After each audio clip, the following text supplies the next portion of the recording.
Welcome to a new episode of Cheaters Always Cheat.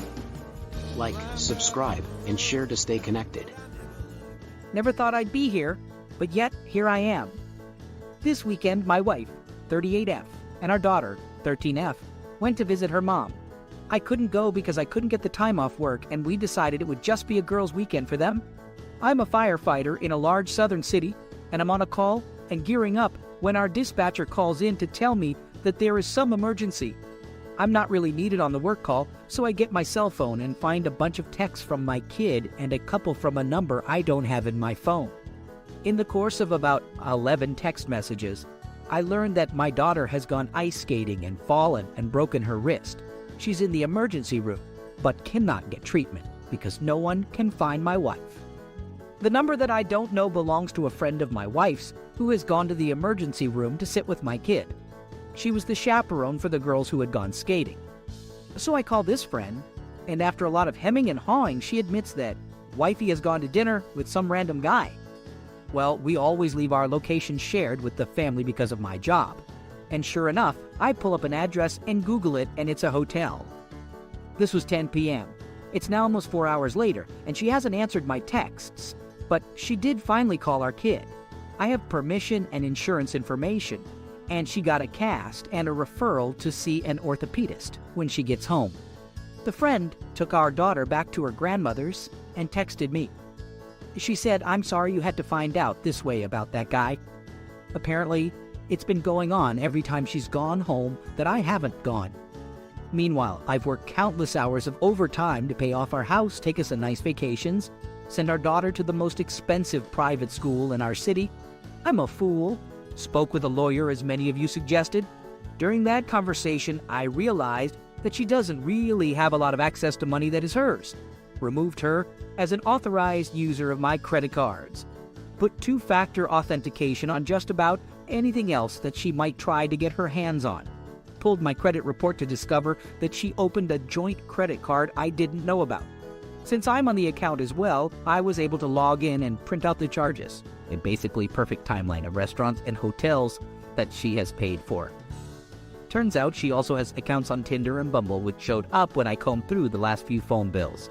Have a pal who is a deputy sheriff in these parts who's going to be here tonight when she gets home. I've gotten her a room at a nearby hotel for the week and paid for it up front. She can sleep there for now and figure it out on her own starting tomorrow. Daughter and I spoke, and she knows what is up and is angry at mom. So next steps are to find someone for her to talk to. Thanks to my job, I've got great insurance, so that is one less thing to worry about. When the time came for my wife's return, I was ready. A deputy sheriff, an old friend, agreed to be present during our confrontation. I had booked her a room at a nearby hotel for a week, paying up front. It was time she tasted a bit of the uncertainty she had thrust upon me. The confrontation was far from pleasant. Her pleas and apologies fell on deaf ears. I handed her the hotel room keys, told her to pack her things and leave. She was shocked, but I remained indifferent. My daughter, teeming with anger, chose to stay with me. Later, I made the hard call to her mother. It was a difficult conversation, but it was necessary. She was appalled, and though she defended her daughter initially, the evidence I had amassed was irrefutable. The next few weeks were a whirlwind. Divorce proceedings began, and my lawyer was ruthless. The evidence of her infidelity was a strong case in my favor. I retained the house, my daughter chose to stay with me, and I managed to secure a good portion of our assets. Meanwhile, my wife's life began to spiral. The man she had betrayed me for turned out to be a professional con man. He disappeared, leaving her heartbroken and penniless. It was a hard lesson, but she was now reaping what she had sown.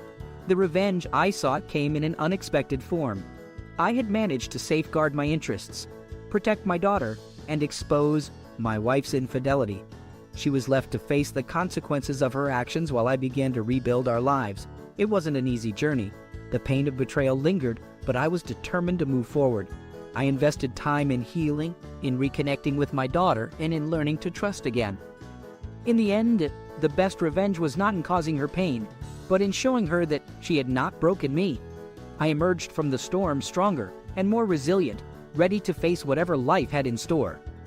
Despite everything, I felt a strange sense of gratitude. The betrayal had set in motion a series of events that led me to a better understanding of myself. I was not a fool, as I had initially thought. I was a survivor. Story 2. It's been nearly a year since it happened, and I still haven't processed it properly. I thought I had met my dream girl. She honestly came across as the sweetest and most innocent person, but she was living a double life, right under my nose. We had been engaged for a few months, and were very excited about starting our life together. We were quite young, in our 20s. I was working so hard in 2 jobs to get us set up financially. She had a job, but it was a small salary, and she was still studying on the side. I was extremely committed and wanted to give us a good life. We were trying to live a healthier lifestyle together by eating better and exercising regularly. The topic of getting a gym membership then came up. We discussed each getting a membership so we could go to the gym together.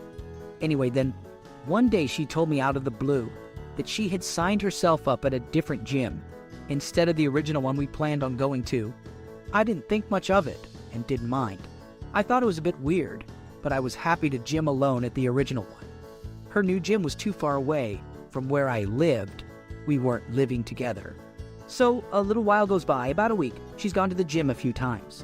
I've been nice, asked if she's enjoying it, etc. All seems okay, but she starts acting a bit weird. She is being distant and snappy, and I don't know why. A few days pass and it just gets worse. She starts becoming extremely aggressive towards me for no reason and wouldn't open up.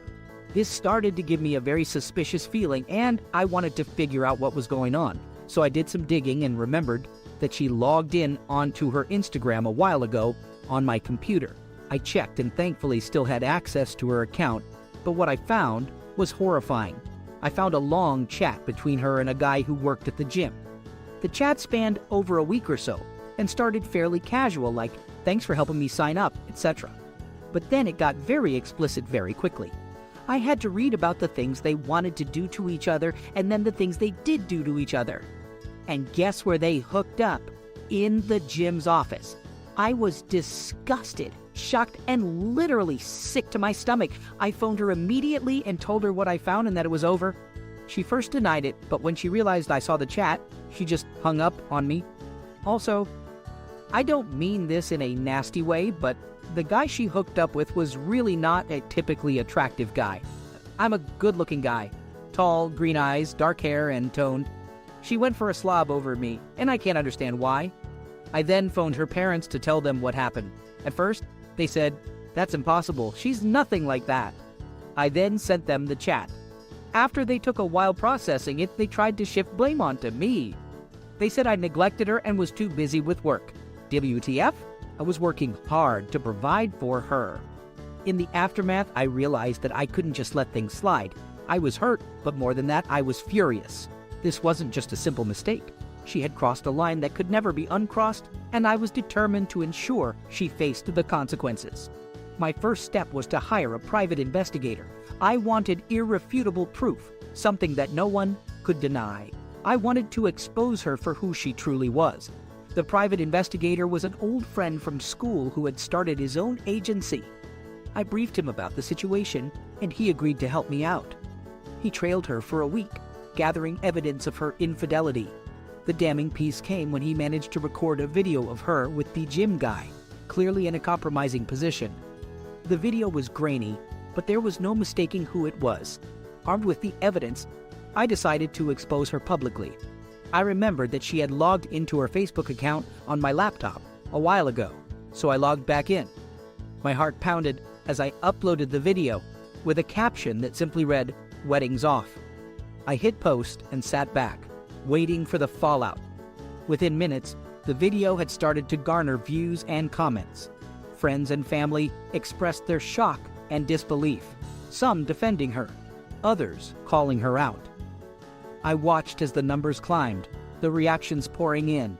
My phone buzzed with calls and texts, but I ignored them all. I had said what I needed to say. Her parents called, demanding an explanation.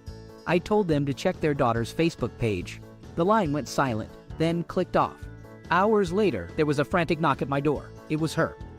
Tears streaming down her face, begging for forgiveness. But I was beyond forgiving. I coldly told her to get out, that I wanted nothing to do with her. She fell to her knees pleading, but I stood firm. I collected her things and threw them out onto the porch. She looked at me, stunned, as I slammed the door in her face. It was a sight I would never forget. The woman I had once planned to marry, reduced to a sobbing mess on my doorstep. The following days were a blur. I moved out of our shared apartment, found a new place, and started to rebuild my life. I focused on work, on healing, on anything but her. It was hard, but I knew I had made the right decision. Looking back, it was a painful experience, but one that taught me a valuable lesson. Trust was fragile, and once broken, it could never be fully restored. I learned to value myself more, to not let anyone take me for granted. It's been a year since it happened, and I'm in a better place now. I've moved on, met someone new, someone who values and respects me. As for her, I heard she's still trying to pick up the pieces, but that's no longer my concern. I've closed that chapter of my life, and I'm ready for whatever comes next. I may have lost a fiancé, but I gained something far more valuable: self-respect and the strength to stand up for myself. I learned that revenge doesn't always have to be malicious. Sometimes it's about standing up for oneself and ensuring justice is served.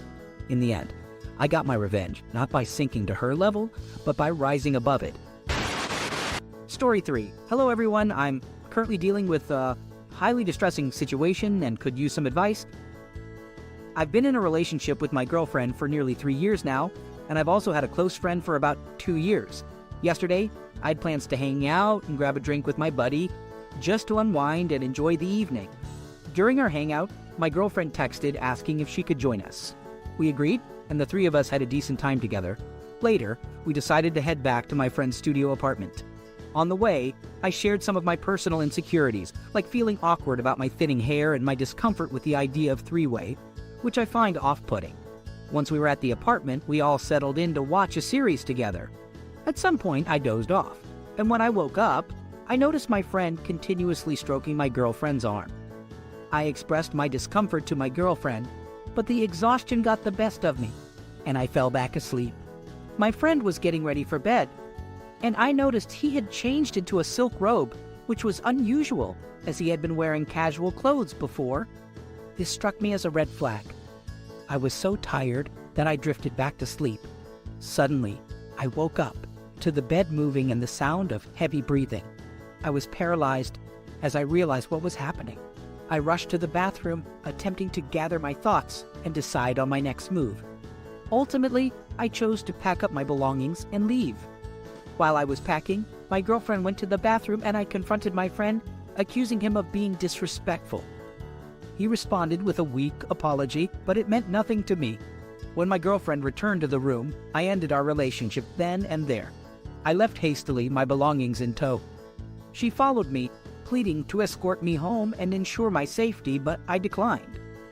As I walked home, she chased after me, confessing her foolishness and expressing her fear of losing me. It was the first time I had seen her cry, but at that point, I was too hurt to care. I'm now at a loss for what to do. I see my friend regularly at work since we're in the same department, and I'm unsure how to handle the situation. I am overwhelmed with anger and confusion. I spent the next few days in a haze, trying to come to terms with what had happened. Betrayed by my girlfriend and my best friend, my world had been turned upside down. I couldn't focus on anything else, and all I could think about was how I could get my revenge. It might not have been the healthiest way to cope with my emotions, but at that point I was beyond caring. I needed closure, and for that, I needed to make them feel the pain I was experiencing. I went through their social media accounts and found messages they had exchanged detailing their encounters. I took screenshots of everything, storing them securely in case I needed them later.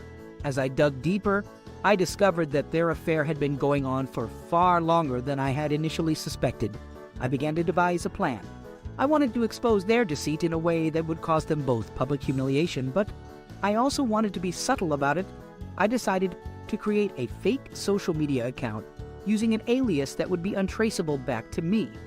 I then started posting incriminating evidence of their affair on various social media platforms, tagging them in the posts so that everyone in their circles would see what they had done. The reaction was swift. Within hours, people were commenting on the posts, expressing shock and disgust at their actions. Some even shared the posts, amplifying the humiliation even further. My girlfriend and my friend were bombarded with messages and phone calls, demanding an explanation. They knew they had been caught, and there was no way for them to deny it. With their reputations in tatters, I decided it was time for the final act of my revenge. I sent them both a message, revealing that I was the one behind the exposure of their affair. I told them how they had destroyed my trust and shattered my heart, and that the pain they were feeling now was nothing compared to what I had been going through. My girlfriend broke down in tears, begging for my forgiveness. She swore that she loved me and that she would do anything to make it right, but it was too late. I was done with her lies and deceit, and I told her as much. She was devastated, and I could see the pain in her eyes, but I refused to let myself feel any sympathy for her. My former best friend also tried to apologize, claiming that he never meant to hurt me. But his words were empty, and I had no interest in hearing them. Our friendship was over, and nothing he said could change that. As time passed, I started to put my life back together. I found new friends, people who genuinely cared for me and supported me through the healing process. I began to focus on my career, using my anger and pain to fuel my ambition. Slowly, I started to rebuild my self-esteem, and I realized that I deserved better than what my ex-girlfriend and former friend had done to me.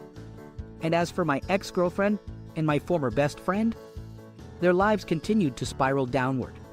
Their reputations were ruined, and they became social outcasts. My ex-girlfriend lost her job due to the scandal, and her family distanced themselves from her. My former friend's career took a nosedive, and his relationships crumbled as people realized the kind of person he truly was.